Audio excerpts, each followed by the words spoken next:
Right, we're on. Today we're talking about chip shots. We've got little pitch shots actually, not chip shot, that's a lie. We've got a little pitch shot from, I'm about, hold on.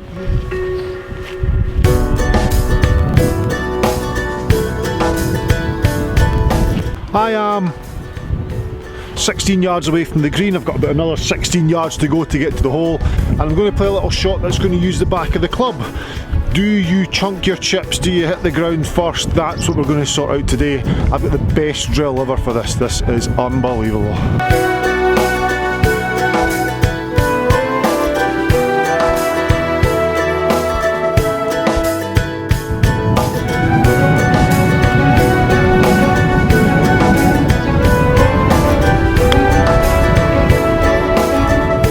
So I'm looking to carry the ball at least at 16 yards, hopefully carry about 20 yards. So it's a pitch shot, not a chip and run.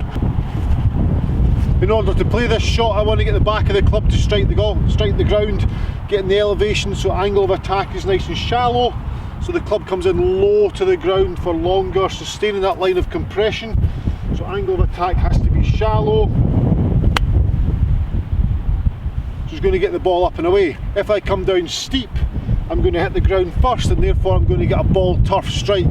Ball turf strike's never good. I hope you can hear me okay, it's quite windy. So here's the drill. In order to make sure we shallow the angle of attack and not come down as steep, we need to obviously make sure we shallow it somehow, but this drill is going to do it for you. I'm going to start with my feet aiming closed, but my shoulders open. I'm going to take the club back on the line of my shoulders, but down on the line of my feet. So I'm going a little bit sort of figure of 8. It's going to shallow out the club shaft, or the dynamic angle of the shaft. It's going to shallow out the angle of attack. It's all going to be good. So if my target line is this orange cane towards my intended target, I'm going to have my feet closed to that.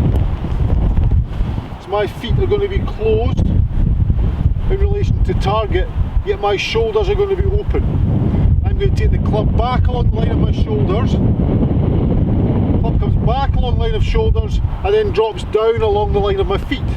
So I'm going to go out and back in. That's going to shallow the angle of attack so the club's closer to the ground for longer. So club face on line, feet closed, shoulders open. Taking the club back along line of shoulders but down along line of feet.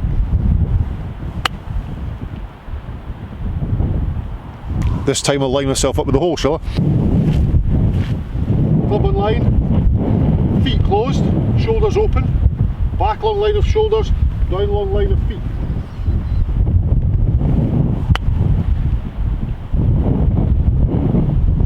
That's good, that, isn't it? Back along line of shoulders that are open, down along line of feet.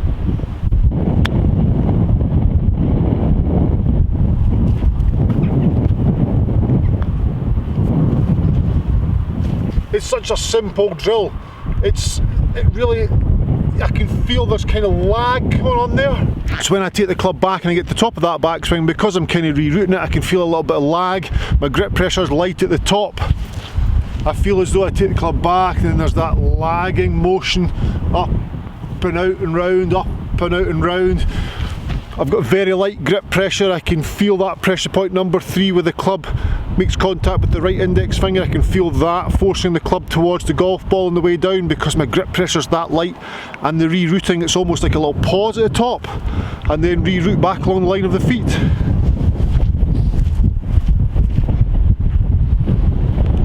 Shoulders open, up to there, kind of lagging, very sluggish and lazy. These are all good outcomes.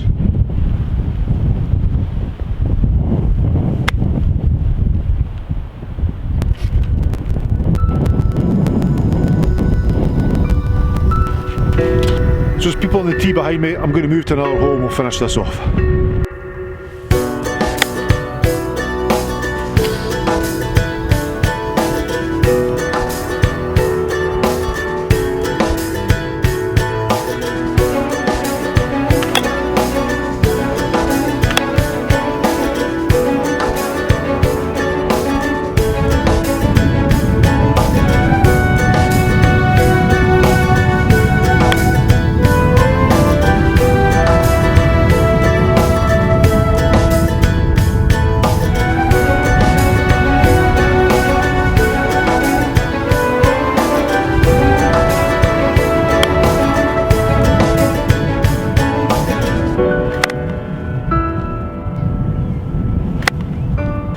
the rerouting of the golf club. So the club's gone back on the outside, and it's that reroute, laggy, dropping hands more inside, that gives you the real feeling of that into-out path. It really is, it's that rerouting that is obviously changing the angle of attack, but if you can feel that reroute, out, back in, that is going to change the angle of attack, that is going to change your short game. It has to improve your pitching.